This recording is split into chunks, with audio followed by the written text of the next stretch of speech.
When the man was about to sit down, he was immediately stopped by the restaurant manager. The manager said that he was not qualified to sit there. The manager then turned his attention and gave the seat to a couple who had just arrived. He then took the man to a cramped spot to make him uncomfortable.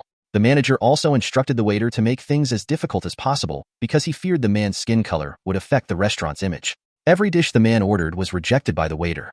When the man asked for the most expensive dish, the waiter laughed at him and said he wouldn't be able to afford it.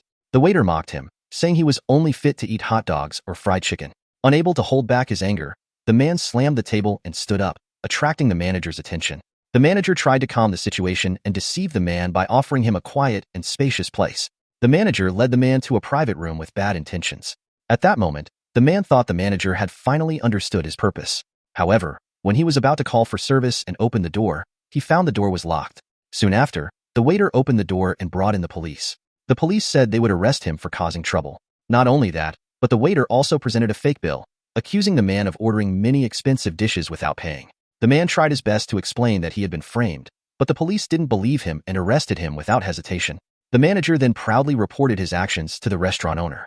By coincidence, the man passed by, and the manager immediately tried to avoid being noticed by his boss. At that moment, the man asked the police to use his right to make a phone call. The police could not deny his right and gave him 1 minute. The boss's phone rang, and it was the investor. The investor said that the investment contract for that day might be canceled because he had just been arrested at the restaurant.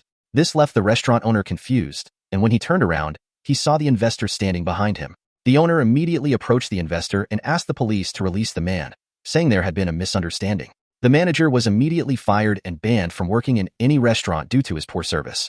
However, the man was still kind-hearted and asked that the manager remain employed at the restaurant as a cleaner. This was to teach him a lesson. In the end, the investor agreed to continue working together with the restaurant.